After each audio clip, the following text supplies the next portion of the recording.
Hello everyone, আমি সুস্মিতা। তোমরা দেখছো সুস্মিতা অ্যান্ড টাপ্পুস ব্লগ। এই ব্লগে তোমাদের সবাইকে অনেক স্বাগত, অনেক ভালোবাসা। আশা করছি তোমরা সবাই অনেক ভালো আছো, আর আমরাও তো দেখতে পাচ্ছ ভীষণ ভালো আছি। আর দেখো, বাবা ছেলে দুজনে মিলে কীরকম আমার নামে প্ল্যানিং করছে, আর কানে কানে কী যেন বলছে, মানে আমাকে শুনতে দেবে না। দুজনে মিলে ডিসকাস চলছে এখন মায়ের নামে। দেখো কি কি বলছে বাবা ছেলেকে, আর ছেলেও বাবাকে, দুজনকে কী যেন বলছে। তো সারা দুপুর তো এই চলেছে, আর আমাদের প্ল্যানিং ছিল বিকেলবেলা একটু মেলায় যাবার। বেসিক্যালি আমি জানতাম না যে আমরা আজকে মেলায় যাব, তো হুট করে দুপুরবেলায় যেহেতু তোজো ঘুমায়নি, তো সেই জন্য বললো চলো তাড়াতাড়ি করে রেডি হও, আমরা আজকে মেলায় যাব। আর আমি তো ভীষণ খুশি, কোথাও যাওয়ার নাম শুনলে তো আমি এক পায়ে রাজি। তো দেখো, তোজো এখানে ভীষণ খুশি। ও তো কোনোদিনও, মানে আগের বারে মেলায় গিয়েছিলাম কিন্তু ওকে নিয়ে যায়নি, ও আগের বছর অনেকটা ছোট ছিল, তো এই বছর তো একটু বড় হয়েই গেছে, আর এই বছর তো ওকে নিয়ে যাওয়াই যাবে। আর দেখো এখানে দুজনে মিলে, মানে বাবা ছেলে, বাবা তো ওদিক ঘুরে ঢং করছে, আর এই দেখো ছেলে আমার সঙ্গে এখানে খেলা করছে টুকি টুকি।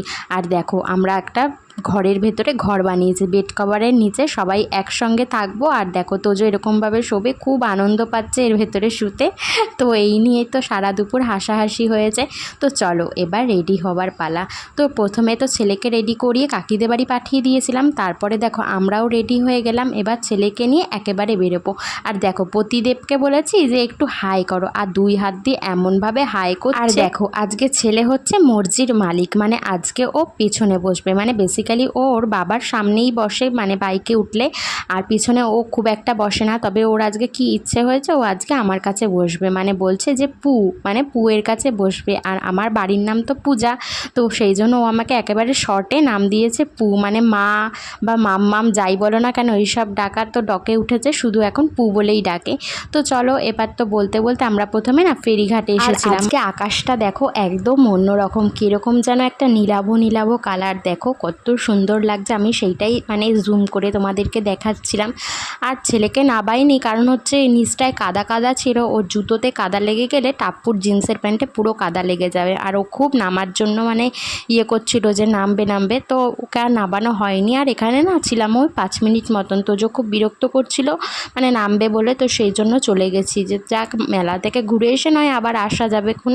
তো দেখো মেলায় চলে এসেছি, আর মেলাতে এসেছি আর তোমাদের জানানোই হলো না আমরা কোন মেলাতে এসেছি। আমরা এসেছি আমাদের প্রিয় নৈহাটির কাঁঠালপাড়া মেলায়। হ্যাঁ, আমাদের সাহিত্য সম্রাট ঋষি বঙ্কিমচন্দ্রের জন্মস্থান বসতবাড়ি যেখানে, সেইখানেই এই মেলাটা হচ্ছিল। তো চলো আমার সঙ্গে তোমরাও আমাদের মেলাটা ঘুরে একটু উপভোগ করো। আর দেখো তোজো এখানে গুটি গুটি পায়ে মেলার দিকে এগোচ্ছে, আসলে তোজো তো এটা ফার্স্ট টাইম মেলায় যাচ্ছে, তো তোজো খুবই এক্সাইটেড। আর দেখো ওকে পেছন থেকে কীরকম লাগছে, মনে হচ্ছে একটা জ্যান্ত পুতুল হেঁটে হেঁটে যাচ্ছে। আর ও আজকে যেই জুতোটা পরেছিল সেটাও একদমই নতুন, কারণ ওর বাবা এই জুতোটা কিনেছে প্রায় 7-8 মাস আগে, তো এত বড় কিনেছিল। আমি তো ভেবেছিলাম এটা হয়তো ছেলে 3-4 বছর না হলে পরতেই পারবে না, কিন্তু জুতোটা আজকে হঠাৎ করে কি মনে হলো ওর পায়ে দিলাম, আর দেখলাম একটু বড়, তবে ওর পায়ের সঙ্গে মানে খাপ খেয়ে গেছে, খুবই কমফোর্টেবল ও পরে, তো সেই জন্য এটা পরিয়েই নিয়ে এসেছি। আর মেলায় ঢুকতে না ঢুকতেই দেখেছো খেলনাবাটির দোকান, আর তোজো তো খেলনাবাটি দেখে একদম হাঁ হয়ে গেছে। তবে ও না দেখতেই ভালোবাসে, যখন ওকে সেই খেলনাটা দেওয়া হয় ও একদমই খেলে না। আমার এক শোকেস ভর্তি খেলনা শুধু তোজোরই, না তোজো ওটা দেখে না ধরে, কিছুই করে না, সেই জন্য এখন না কেনাকাটি একদম বন্ধ করে দিয়েছি। তো দেখো এখানে কত সুন্দর ফ্লাওয়ার ভাস বিক্রি হচ্ছিল, তো তার পাশে দেখেছো এখানে ফুচকা না, এটা কি আইসক্রিমের দোকান। তো তোজো তো আইসক্রিম দেখে একদম পাগল হয়ে গেছে, তবে ওকে আমরা আইসক্রিম দেবো না, কারণ তোজোর খুব ঠান্ডা লেগেছে। তো ওর বাবাকে দেখো কীরকমভাবে দেখছিল, মানে ওর বাবাকে কিছু বলার চেষ্টা করছিল যে আইসক্রিম কিনে দাও, তবে ওর বাবা বলেই দিয়েছে একদম না। তো চলো এইবার আমাদের মন্দিরে যাওয়ার পালা। প্রথমে ঠাকুরটা দর্শন করব, তারপরে মেলা ঘোরা যাবে। এখন আগে তো ভগবানকে দর্শন করি, তাই না?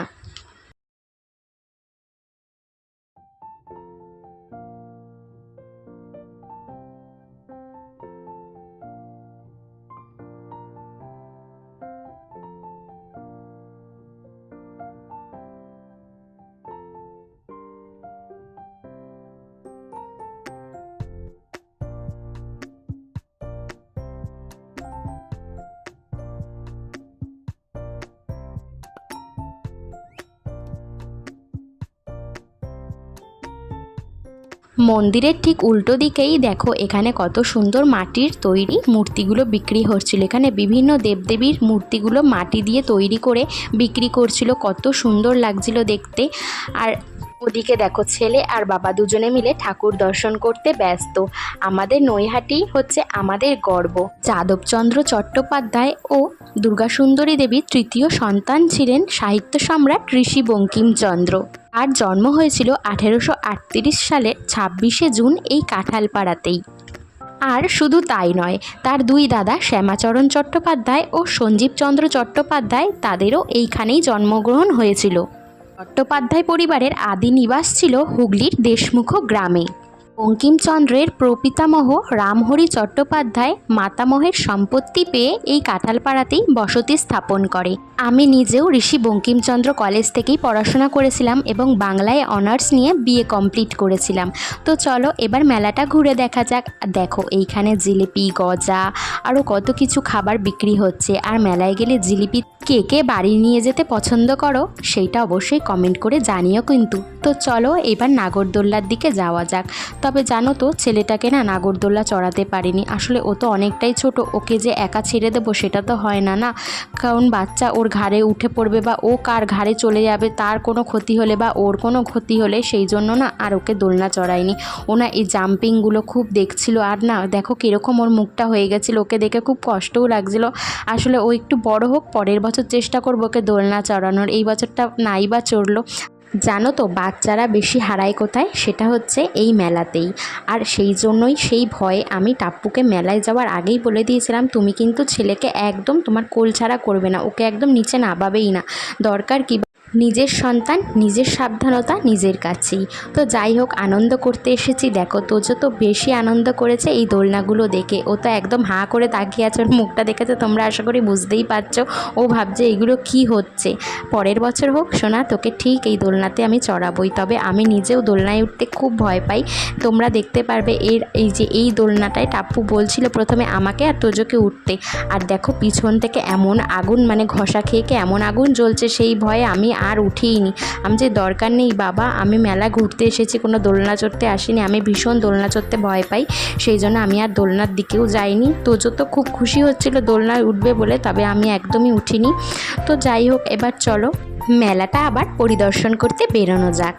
তো দেখো এইখানে তো আরও বাচ্চাদের বিভিন্ন ধরনের দোলনা ছিল, যেগুলো হচ্ছে তোজোর থেকে যারা একটু বয়সে বড়, ওই 4-5 বছর, তারা বসতে পারবে, কিন্তু তোজোর বয়সী কেউ অন্তত এই দোলনাগুলোর মধ্যে বসতে পারবে না। সেই জন্য আমি আর কোনো রিস্ক নিইনি। আর দেখো যারা এই টয় ট্রেনটা চড়ছে তাদের মধ্যে কত আনন্দ, তাদের কোনো ভয়ই নেই। আর এইখানে দেখো আমি মাটির ওপরে দাঁড়িয়ে আছি, আমারই কত ভয় লাগছে, যেন মনে হচ্ছে আমি উল্টিয়ে পড়ে যাবো। আর এই কথাটাই প্রতিদেবকে বলতেই দেখো 32 পাটি খুলে হাসছে। তো দেখো এখানে তো বেশিরভাগ দেখতে পাচ্ছ সব বাচ্চারাই, আসলে মেলাটা হচ্ছে আমাদের বাচ্চাদের জন্য। দেখো ওদের ছোট ছোট খুশির মুহূর্তগুলো দেখলে নিজেরই প্রাণ জুড়িয়ে যায়। তো চলো আবার মেলাটা তোমাদের একটু ঘুরিয়ে দেখাই।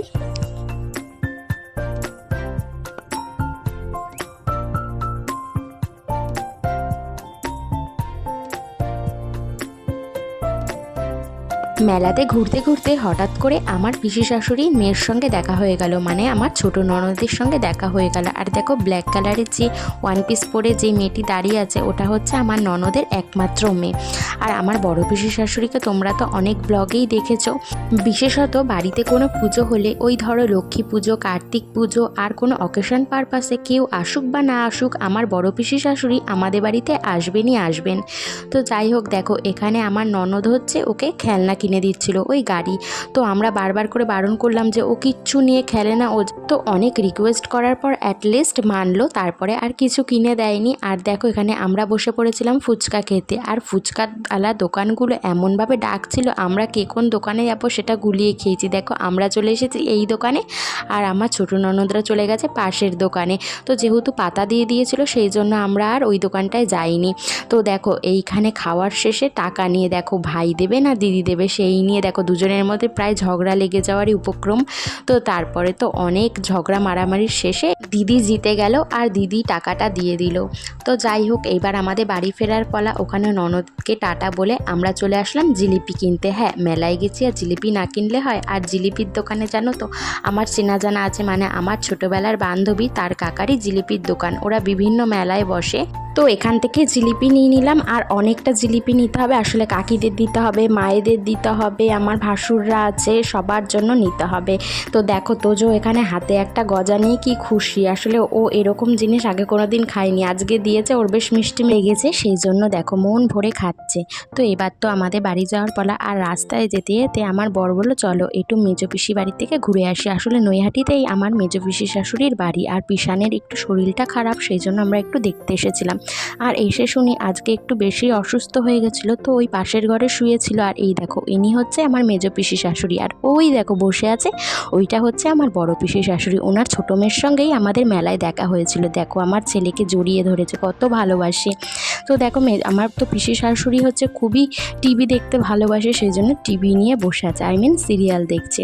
আর তোজো তো মোটামুটি এখন ভালোই কথা বলতে শিখে গেছে, আর পিসি ঠাম্মিকেও ঠাম্মি ঠাম্মি বলে ডাকছে, ওই জন্য আরও ঠাম্মি ওকে আরও বেশি ভালোবাসছে, মানে কোলে তুলে নিয়েছে ওর ডাক শুনে। আসলে বাচ্চা কাচ্চা যখন ডাক দেয় না, যে পাপা মাম্মা বা মা বা ঠাম্মি, এই ডাকগুলো শুনলে ওদের মনে হয় আরও বেশি করে ভালোবাসি।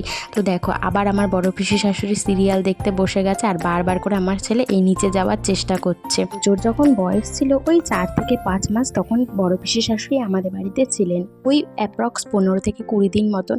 তো তখন তো আমি ওকে সদ্য ওর নিউবর্ন বেবি, আর আমি না ওকে ঠিকভাবে তেল মাখাতে পারতাম না। আর ওই 3-4 মাস তো আমি বাপের বাড়িতেই ছিলাম, আমার মাই তেল মাখিয়ে দিত। তো বাড়ি এসে ভাবতাম যে কে তেল মাখিয়ে দেবে, তখন ওই তেল মাখানোর দায়িত্বটা এই বড় পিসি শাশুড়ি নিয়েছিল, মানে একটা ঠাকমার দায়িত্ব এই পিসি শাশুড়ি পালন করেছিল। তো যাই হোক, দেখো এখানে আমার যা ভাসুর ওরাও এসেছিলো দেখতে। আসলে পিসানের শরীরটা বলেছিলাম যে খারাপ আছে।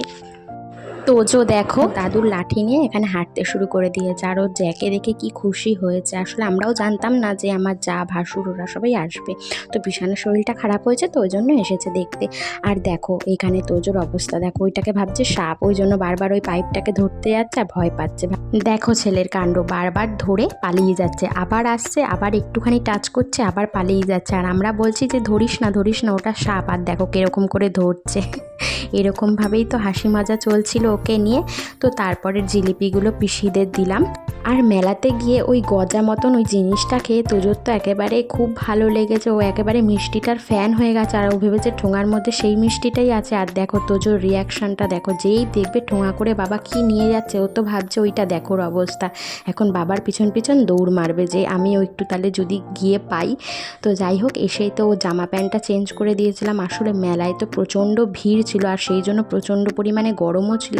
আর এসে দেখি ও পুরো জামাটা পিছন দিকটায় ভিজে গেছে, প্যান্টটাও কীরকম ভেজা ভেজা লাগছিল। তো সেই জন্য জামা প্যান্ট সব ছাড়িয়ে দিয়েছিলাম। আর দেখো এসে সবার থেকে জিলিপির ভাগ বসিয়েছে, একটু জ্যার থেকে খেয়েছে, একটু বম্মার থেকে খেয়েছে, একটু পাপার থেকে খেয়েছে, একটু আমার থেকে খেয়েছে, সবার থেকে এরকমভাবে একটু একটু করে খেয়েছে। তো তারপরে তো সেখান থেকে আবার বাড়ি চলে আসলাম। আর তোজো তো রাস্তাতেই আমার কোলের মধ্যে ঘুমিয়ে পড়েছে। আর বাড়িতে আসার আগে আমাদের বাড়িতে গিয়েছিলাম মাকে জিলিপি দিয়ে আসতে, আর ওখানে আর ভিডিও করা হয়নি, যেহেতু তোজো আমার কোলেই ঘুমোচ্ছিল, সেই জন্য আমি আর ভিডিও করতে পারিনি। তো এখন দেখো বাড়িতে চলে এসেছি, বাড়িতে এসে এবার ফ্রেশ হব, দেন রাতের খাবারের ব্যবস্থা করতে হবে। অবশ্য আমি সব জোগাড়জান্তি করেই রেখেছি, এসে শুধু বসিয়ে দেবো গ্যাসের ওপরে, ব্যাস হয়ে যাবে। আর দেখো তোজোর ঘুম তো কাটছেই না, সেই জন্য তোজোকে একটু বিছানায় শুইয়ে দেবো, একটু পরে তুলবো, যেহেতু একটু ঘুমোচ্ছে, তো ঘুমাক, আমি ওদিকে কাজবাজগুলো সারি। তো তোমাদের ভিডিওটা কেমন লাগলো অবশ্যই জানিও, আর যদি ভিডিওটা ভালো লেগে থাকে অবশ্যই লাইক কমেন্ট আর একটা সাবস্ক্রাইব করতে ভুলো না যেন। ততক্ষণের জন্য টাটা।